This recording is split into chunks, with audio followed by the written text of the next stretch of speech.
जय हिंद। तो हम लोग पढ़ रहे थे आपको संविधान सभा के बारे में। हम लोगों ने स्टार्ट किया था, एक वीडियो हम लोगों का कंप्लीट है। और संविधान सभा में जितने क्वेश्चन आते हैं उस चीज़ों को हम स्टार्ट किए हैं कि एग्जाम में जितने क्वेश्चन आपके पूछे जाते हैं ना, अभी फिलहाल उसी चीज़ को हम लोगों ने पॉइंट किया है और उसी चीज़ को वन लाइनर में समझने की कोशिश की है। ठीक है, क्योंकि बार बार हम ये चाहते हैं कि अगर संविधान सभा से आपको क्वेश्चन है तो दिक्कत ना हो, कोई भी क्वेश्चन छूटे ना। तो हम लोगों ने लास्ट पढ़ा था उस समिति के बारे में, प्रारूप समिति, प्रांतीय समिति, इस समिति के जो अध्यक्ष थे उनके बारे में हम लोगों ने चर्चा किया था। ठीक है, अब अगला पॉइंट मेरा होता है कि संविधान सभा में कि ब्रिटिश प्रांतों में 296 प्रतिनिधियों का विभाजन किया गया था। कितने प्रांतों में? 296 प्रतिनिधियों का विभाजन किया गया था ब्रिटिश प्रांतों में। याद रखिएगा इस पॉइंट को कि संविधान सभा में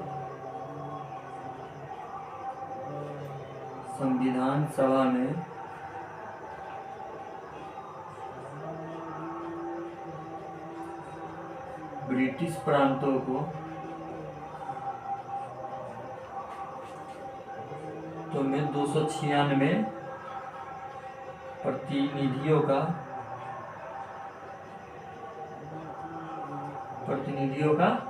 विभाजन किया गया था। कितने का विभाजन किया गया था? 296 प्रतिनिधियों का विभाजन किया गया था। ठीक है, अब देखिए 296 प्रतिनिधियों का तो विभाजन किया गया था। इसमें कौन कितने थे इनके बारे में बात करें। जब सामान्य के बारे में बात करें, जो सामान्य कैटेगरी के थे उनकी संख्या कितनी थी। तो पहला मेरा आता है सामान्य कैटेगरी। पहला क्या आता है भैया? सामान्य की जो संख्या थी 296 में से 213 थी। कितनी थी? 296 में से आपके 213 थी। दूसरा आता है मुसलमान की कितनी थी? दूसरा आता है मुसलमान की संख्या थी 79। कितनी थी? आपको 79, यानी मुसलमानों की संख्या थी 79। और सिख जो थे, तीसरा मेरा आता है सिख की संख्या कितनी थी आपकी? 4।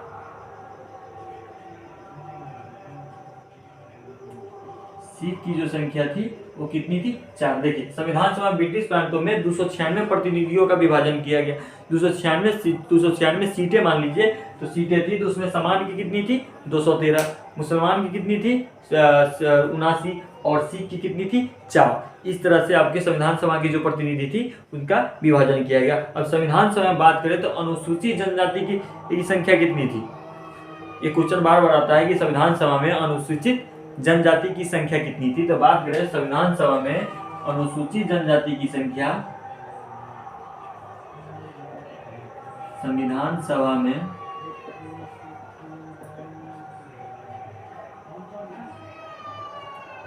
अनुसूचित जनजाति की संख्या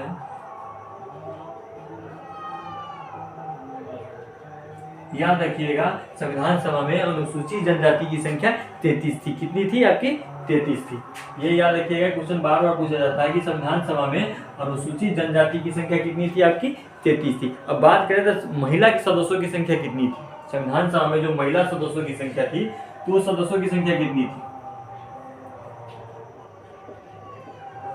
महिला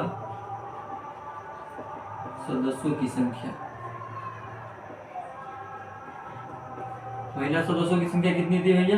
तो 15 थी। कितनी थी? 15 थी। संविधान सभा में अनुसूचित जनजाति की संख्या 33 थी और महिला सदस्यों की संख्या 15 थी।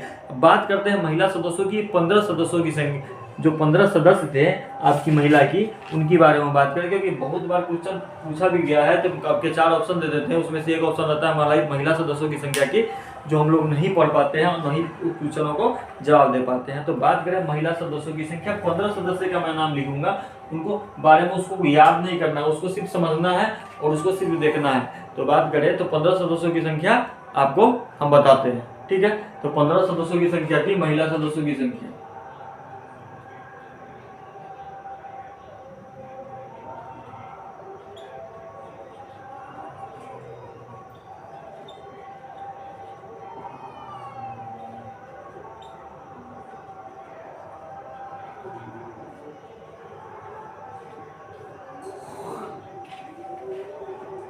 महिला सदस्यों की संख्या थी कितनी थी आपकी?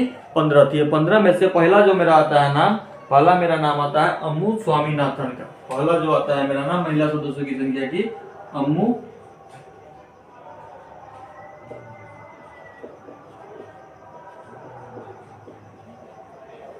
पहला क्या आता है?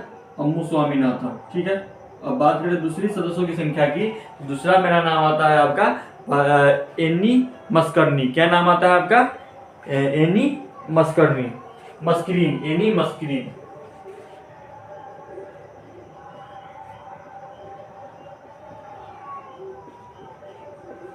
एनी मस्करीन। क्या नाम आता है आपका? एनी मेस्करीन। ठीक है, अब तीसरी सदस्य की बात करें तो तीसरा मेरा नाम आता है आपका बेगम एजाज रसूल। क्या नाम आता है आपका? बेगम एजाज रसूल।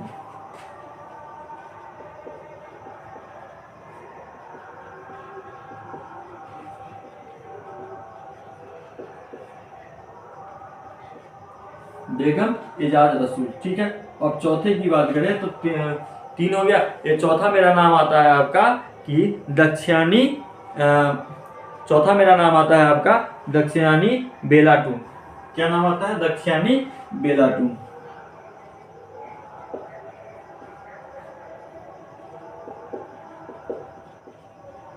चौथा मेरा आता है दक्षिणी बेलाटून।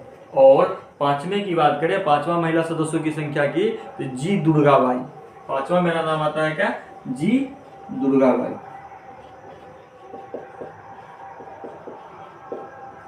ठीक है, अब देखिए छठे की बात करें तो पांचवा मेरा जी दुर्गाबाई और छठे की बात करें तो हंसा मेहता। छठा मेरा जो आता है आपका हंसा मेहता।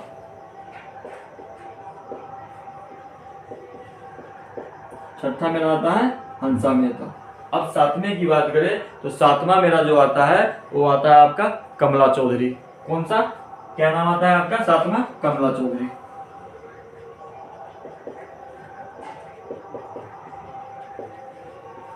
सातवां मेरा नाम आता है कमला चौधरी। इधर लिखते हैं आठवां। सातवां कमला चौधरी। आठवां जो मेरा आता है लीला रे। आठवां जो मेरा नाम आता है आपका कितना कौन आता है? लीला रे। ठीक है, अब नौवां की बात करते हैं। आठवां मेरा आता है लीला रे और नौवां मेरा आता है मालती चौधरी। क्या आता है? मालती चौधरी।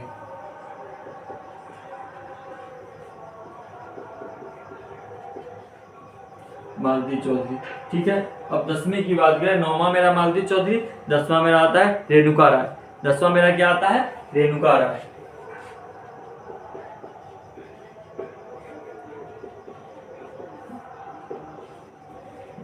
ठीक है, अब 11वां की बात करें। 10वां मेरा क्या आता है? रेणुका राय। 11वां आता है सरोजिनी नायडू। 11वां आता है आपका सरोजिनी नायडू।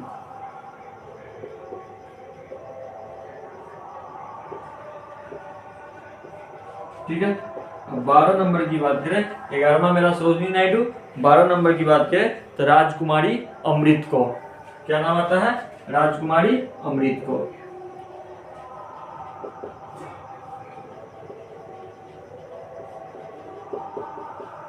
अमृत कौर। ठीक है, अब 13 नंबर की बात करें। 12 आता है राजकुमारी अमृत कौर और 13 नंबर की बात करें तो सुचेता कृपलानी। 13 नंबर में आता है सुचेता कृपलानी।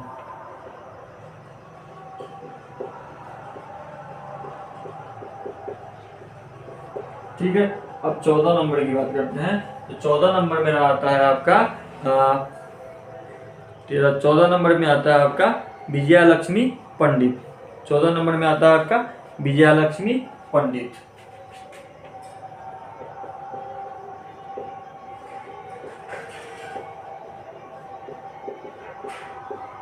ठीक है, और 15 नंबर की बात करें तो 15 नंबर में आता है पूर्णिमा। 15 नंबर में आता है आपका पूर्णिमा बनर्जी। 15 नंबर में क्या आता है आपका? पूर्णिमा बनर्जी।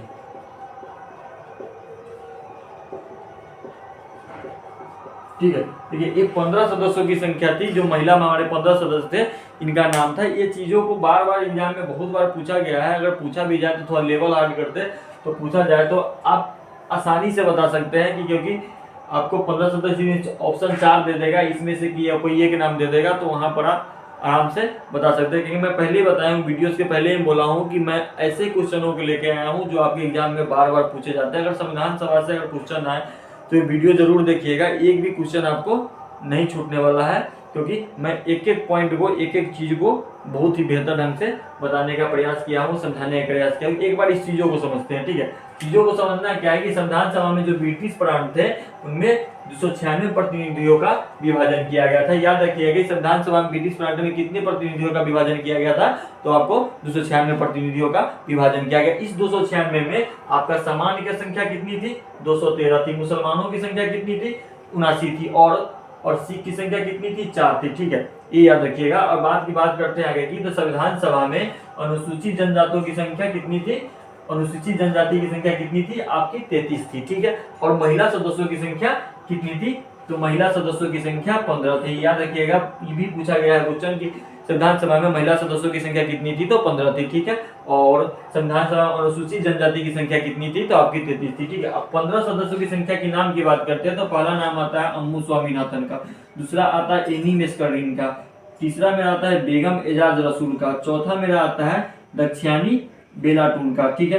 पांचवा आता है जी दुर्गाबाई का, छठा आता है हंसा मेहता, और सातवां आता है कमला चौधरी, और आठवां लीला रे, और नौवां मालती चौधरी, और 10वां रेणुका राय, 11वां सरोजनी रायडू, और 12वां राजकुमारी अमृत कौर, और 13वां आता है आपका सुचेता कृपलानी, और 14वां विजया लक्ष्मी पंडित, और 15वां पूर्णिमा बनर्जी, ठीक है। इस चीजों को आप नोट डाउन कर लीजिए। सबसे अच्छा रहेगा कि कॉपी पेन और नोटबुक हाथ में रहना चाहिए, और इस चीज़ों को नोट डाउन करते जाइएगा, क्योंकि इसको याद नहीं करना, बस बार बार देखना है, खुद याद हो जाएगा, ठीक है। एक चीज़ों का बार बार देखेंगे तो जरूर याद होता है, ये बहुत पुरानी सी बात है, ठीक है। तो इसको आप नोट डाउन कर लीजिए, इसके आगे की चर्चा करते हैं।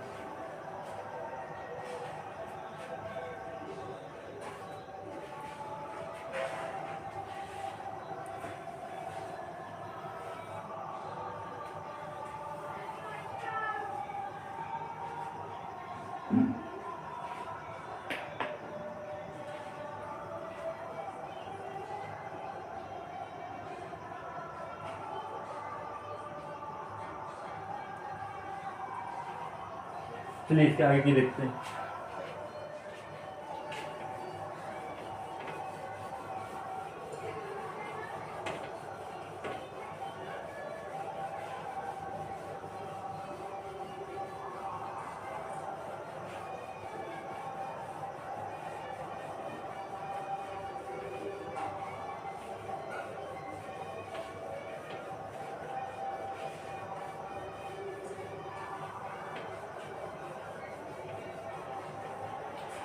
अगला जो मेरा पॉइंट है कि संविधान सभा की जो कार्यवाही थी वो कब शुरू किया गया था, और किसने उद्देश्य प्रस्ताव किया था, उसके बारे में चर्चा करते हैं कि संविधान सभा की कार्यवाही किस डेट को शुरू किया गया था। याद रखिएगा एक पॉइंट, क्योंकि संविधान सभा का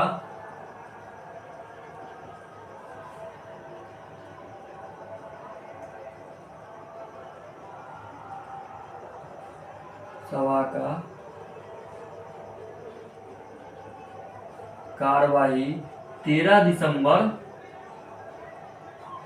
संविधान सभा की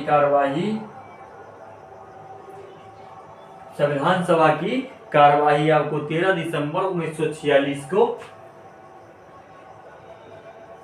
हुआ था। कब हुआ था, 13 दिसंबर 1946 को हुआ था। अब इसका उद्देश्य किसने प्रस्ताव पास किया, तो प्रस्ताव किसने दिया था, तो इसकी प्रस्ताव की बात करें तो इसका प्रस्ताव कार्यवाही का किसने दिया था, तो पंडित जवाहरलाल नेहरू ने। किसने दिया था भैया, पंडित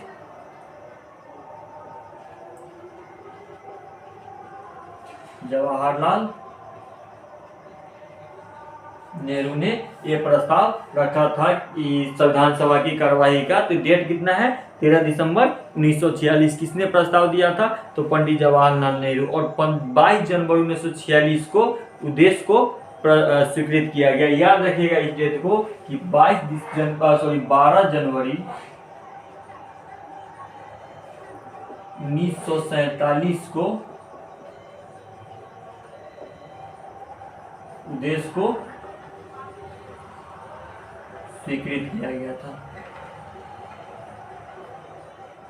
क्या किया गया, कब किया गया, 12 जनवरी 1947 को इसको क्या किया गया, स्वीकृति दी गई। ठीक है, यानी कि स्वीकृत किया गया या स्वीकृति दी गई, दोनों बात बराबर है।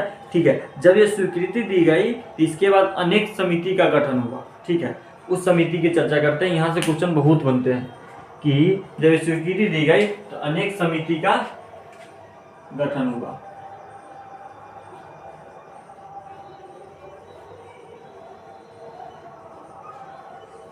समिति का गठन। ठीक है, इस समिति के बारे में देखते हैं कि कौन कौन सी समिति का गठन हुआ था। ठीक है, तो बात करें तो पहला मेरा नाम आता है वर्धा समिति। इसके बारे में डिटेल में चर्चा करेंगे, पहले नाम लिख लेते हैं। इसलिए पहला जो मेरा आता है वर्धा समिति। ठीक है, दूसरा मेरा नाम आता है, इसकी बात करें तो दूसरा मेरा नाम आता है संघ संविधान समिति। दूसरा क्या नाम आता है, संघ संविधान समिति।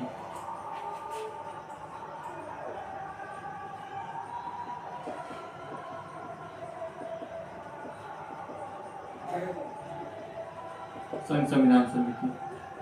ठीक है, तीसरा मेरा नाम आता है आपका, तीसरा मेरा नाम आता है प्रांतीय संविधान समिति। कौन सा, प्रांतीय संविधान समिति।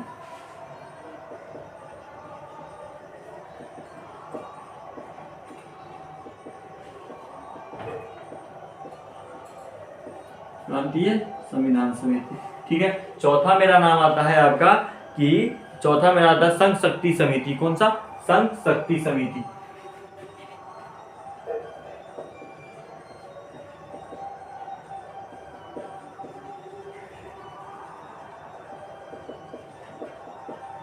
संघ शक्ति समिति। ठीक है, और पांचवा मेरा नाम आता है आपका संघ शक्ति समिति के बाद प्रारूप समिति। ठीक है, कौन सा समिति, प्रारूप समिति।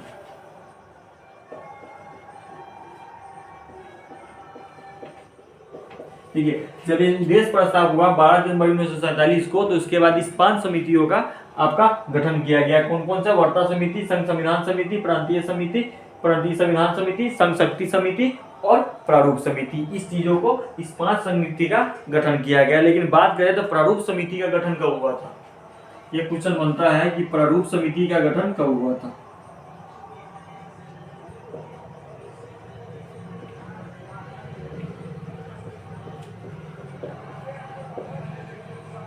प्रारूप समिति का गठन, ये प्रारूप समिति की बात करें तो प्रारूप समिति का गठन 29 अगस्त 1947 ईस्वी को हुआ था। कब हुआ था भैया, 29 अगस्त 1947 ईस्वी। डेट याद रखिएगा, ये 29 अगस्त 1947 को प्रारूप समिति का गठन किया गया था। प्रारूप समिति का गठन जो किया गया था 29 अगस्त 1947 को किया गया था। और बात करें तो प्रारूप समिति के अध्यक्ष कौन थे, ये पिछले वाले वीडियो में बताए थे। तो प्रारूप समिति के जो अध्यक्ष थे,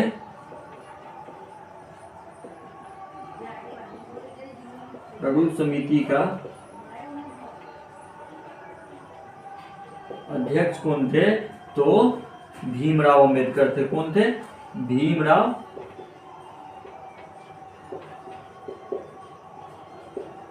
कौन थे, भीमराव अंबेडकर थे। देखिए, प्रारूप समिति का गठन कब हुआ, 29 अगस्त 1947। अध्यक्ष कौन थे, भीमराव अंबेडकर। लेकिन प्रारूप समिति का जो संविधान सभा का जो प्रारूप तैयार किया था, वो किन्होंने तैयार किया था। संविधान सभा का जो प्रारूप तैयार किए थे, वो कौन तैयार किए थे, संविधान सभा का प्रारूप तैयार। ठीक है, ये तैयार तक लिख देते। इसके बाद समझ जाइएगा कि संविधान सभा का प्रारूप किसने तैयार किया था।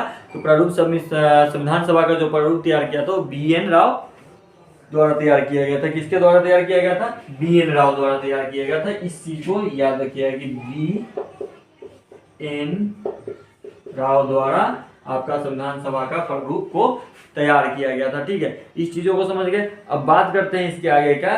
तो प्रारूप समिति के सदस्यों की संख्या कितनी थी, 7 थी। पहले इसको समझ लेते हैं, उसके बाद प्रारूप समिति के सदस्यों की संख्या पर चलते हैं, उसके बारे में डिटेल। देखिए, बात क्या था कि संविधान सभा का जो कार्यवाही था वो कब शुरू किया गया, 13 दिसंबर 1946 को। इनका जो कार्यवाही का उद्देश्य, जो प्रस्ताव दिया था, किन्होंने दिया था, किन्होंने दिया था? तो पंडित जवाहरलाल नेहरू ने दिए थे, ठीक है। और जब उद्देश्य दिए थे तो उद्देश्य को स्वीकृति कब दी गई? 12 जनवरी 1947 को उद्देश्य की स्वीकृति दी गई, ठीक है। जब ये उद्देश्य स्वीकृत किया गया तो उसके बाद एक समिति का अनेक समितियों का गठन हुआ। पहला जो समिति का गठन हुआ आपका वर्धा समिति का, ठीक है। उसके बाद संघ संविधान समिति का गठन हुआ, उसके बाद प्रांतीय संविधान का समिति का गठन हुआ, उसके बाद संघ शक्ति समिति का, और उसके बाद प्रारूप समिति के। बात करते हैं प्रारूप समिति की। तो प्रारूप समिति का जो गठन हुआ है, यहाँ से क्वेश्चन बनते हैं कि प्रारूप समिति का गठन कब हुआ था? तो प्रारूप समिति का जो गठन हुआ था आपका भैया 29 अगस्त 1947 को हुआ था। कब हुआ था प्रारूप समिति का गठन? 29 अगस्त 1947 को, ठीक है। उसके आगे बात करें तो प्रारूप समिति का अध्यक्ष कौन थे? तो प्रारूप समिति के जो अध्यक्ष थे आपके भीमराव अंबेडकर थे, ठीक है। प्रारूप समिति के अध्यक्ष कौन थे भैया? तो भीमराव अंबेडकर थे, ठीक है। उसके आगे बात करें तो संविधान सभा का जो प्रारूप तैयार किया था वो किन्होंने किया था? तो BN राव ने संविधान सभा का प्रारूप तैयार किया था। तो इसके बाद की आगे चर्चा करते हैं प्रारूप समिति के सदस्यों की संख्या कितनी थी? 7 थी।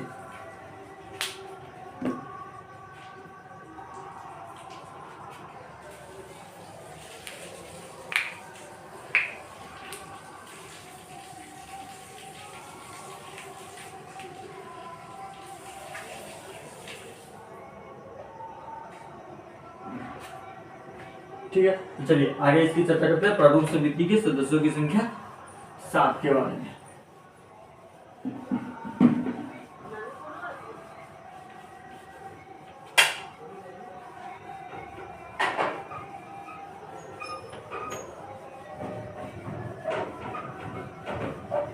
चलिए, प्रारूप समिति की सदस्यों की संख्या कितनी थी?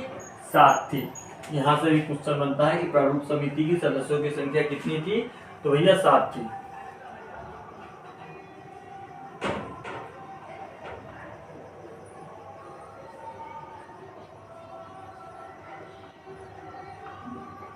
सदस्यों की संख्या 7 थी, ठीक है। कितनी थी? अब 7 थी। अब इस 7 सदस्यों की जो संख्या थी ना उसके बारे में जानते हैं। तो बात करते हैं, सबसे पहला नाम आता है आपका भीमराव अंबेडकर का। किनका? भीमराव। पहला सदस्य थे कौन? भीमराव अंबेडकर,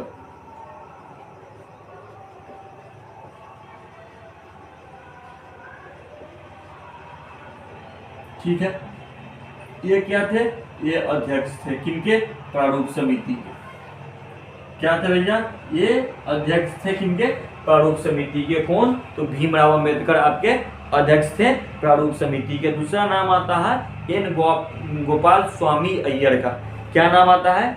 एन गोपाल स्वामी अयंगर। एन गोपाल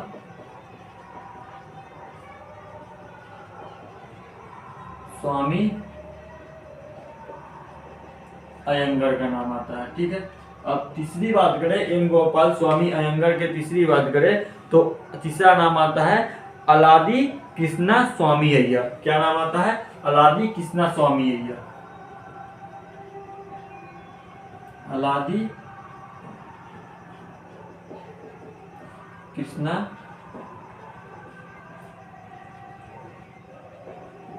स्वामी अय्यर, ठीक है। और चौथा मेरा नाम आता है आपके कन्हैयालाल मानिकलाल। क्या नाम आता है? कन्हैयालाल और मानिकलाल।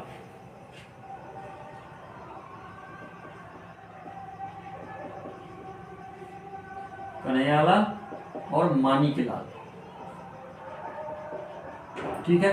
और पांचवा मेरा नाम आता है आपका सैयद मोहम्मद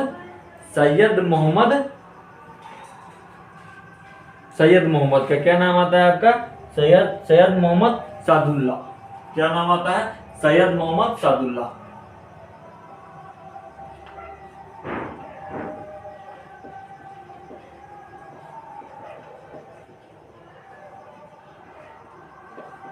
ठीक है। और छठा मेरा नाम आता है आपका, छठा मेरा जो नाम आता है वो आता है एन माधवराव का।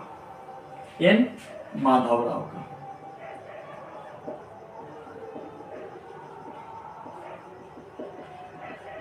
एन माधवराव का। लेकिन यहाँ पर एक पॉइंट बनता है, जो एन माधवराव थे वो किनके स्थान पे आए थे, तो याद रखिएगा कि बीएल मित्र के स्थान पर आपको एन माधवराव को नियुक्त सदस्य बनाया गया था। किसके स्थान पर, तो बीएल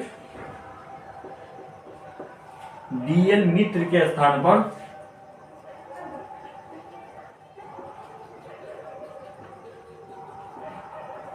बीएल मित्र के स्थान पर इनको एन माधवराव को लाया गया था। पहले बीएल मित्र थे इनके सदस्य, लेकिन इनके स्थान पर आपको एन माधवराव को लाया गया था। अब सातवें की बात करते हैं, तो सातवां था आपका डीपी खेतान। क्या नाम था उनका, डीपी खेतान।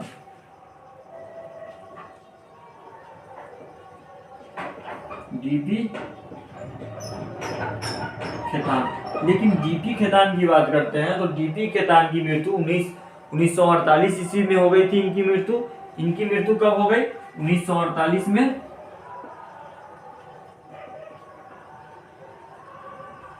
इनकी मृत्यु हो गई, ठीक है। इनकी क्या हो गया, 1948 में इनकी मृत्यु हो गई। लेकिन इनकी मृत्यु होने के बाद पे इनके जगह पर किसे नियुक्त किया गया, टीटी कृष्णामाचारी को।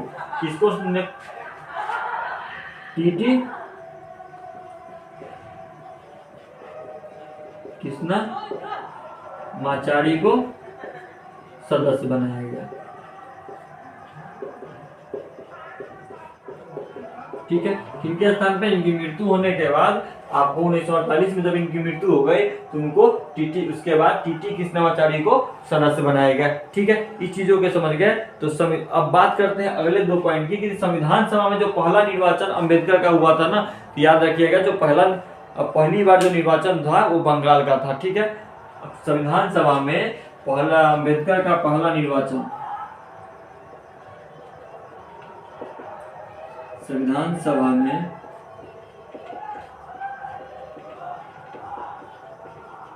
अंबेडकर का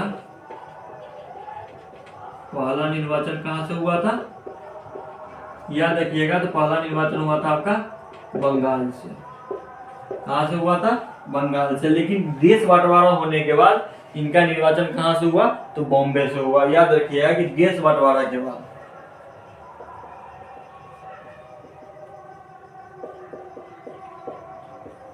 देश बंटवारा के बाद इनका निर्वाचन कहां से हुआ, तो बॉम्बे से हुआ, ठीक है। याद रखिएगा देश बंटवारे के बाद इनका निर्वाचन कहां से हुआ भैया, तो बॉम्बे से हुआ, ठीक है। अब इस चीजों को समझते हैं। देखिए बात करते हैं प्रारूप समिति के सदस्यों की संख्या कितनी थी, तो प्रारूप समिति से यहाँ से क्वेश्चन बन सकता है कि प्रारूप समिति के सदस्यों की संख्या अभी कितनी थी, 7 थे, ठीक है। उसमें 7 सदस्य कौन कौन थे, एक भीमराव अम्बेडकर थे। भीमराव अम्बेडकर क्या थे, अध्यक्ष थे। उसके बाद एन गोपाल स्वामी अयंगर थे। उसके बाद तीसरा था अलादी कृष्णा स्वामी अय्यर।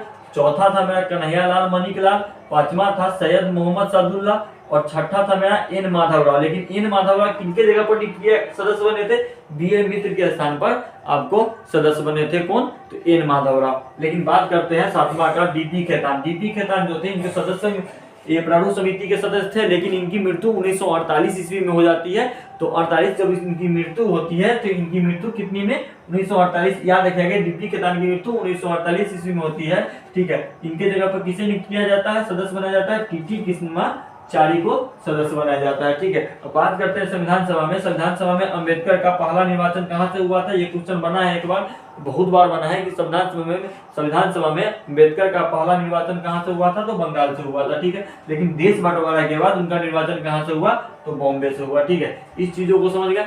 देखिए मेरा कोशिश यही है कि अगर आपके संविधान सभा में क्वेश्चन बने और ज्यादा से ज्यादा क्वेश्चन बने तो मैं एक एक पॉइंट को ही बताते चला हूँ। कोई भी ऐसा क्वेश्चन है कि जो आपके एग्जाम में एक क्लास कराने का एक ही मकसद, इसको डिटेल में लेके नहीं जाते हैं। डिटेल में लेके जाएंगे जब पूरा संविधान सभा की एक थ्योरी वाइज क्लास करेंगे, उसमें पूरे डिटेल में चर्चा करेंगे। बहुत सारी कहानियों को इसकी जो कहानी थी उसकी चर्चा करेंगे। लेकिन अभी एग्जाम के पॉइंट से आपको इस सारी चीजों को ऐसे ही क्वेश्चन को पॉइंट आउट किया गया है जो आपके एग्जाम में बार बार पूछे जाते हैं और बार बार आते ही रहेंगे। अगले वाले एग्जाम में भी इस तरह के क्वेश्चन अगर संविधान सभा से आएंगे तो यहीं से आएंगे, ठीक है। तो बात उसी टाइप के क्वेश्चनों को हमने पॉइंट करके नोट डाउन कर लिया है। पहली क्लास जिन्होंने नहीं देखा है जाके जरूर देखे, वो बहुत ही बेहतरीन क्लास किया था। मान के चलिए ये लगभग 50 क्वेश्चन डेली संविधान सभा की आपकी होना ही होना है, एक प्रैक्टिस की तरह से मान लीजिए। और अगर कॉपी, लेकिन नोटबुक और पेन हाथ में रहना चाहिए कि जितना मैं बता रहा हूँ वो आपकी नोटबुक और पेन में होगा, लिखा रहना चाहिए आपके। और बार बार उस चीज़ों की याद नहीं करना, बस देखने की ज़रूरत है। आप बार बार एक चीज़ों को देखते रहेंगे तो आपको याद होता रहेगा। ठीक है, तो आज की क्लास इतना ही रहेगा, क्योंकि बहुत छोटा सा क्लास है, बहुत बड़ा क्लास नहीं है, बहुत छोटा सा क्लास लिए कुछ कारण बस। ठीक है, तो कल से लंबा क्लास चलेगा। कल आपका यूरोप का राष्ट्रवाद, उदय और विकास का वीडियो जरूर आएगा, तो वो जरूर देखिए कि वो थ्योरी वाइज है, वो पूरा डिटेल में बताया गया है उस क्लास को। अभी तक 11 ही क्लास हुआ है, क्योंकि हमारी आदत है धीरे धीरे चलते हैं लेकिन शानदार चलते हैं। ठीक है, तो उस चीज़ों को समझ गए। तो आज के लिए इतना ही। जय हिंद, मिलते हैं कल है नेक्स्ट वीडियो में।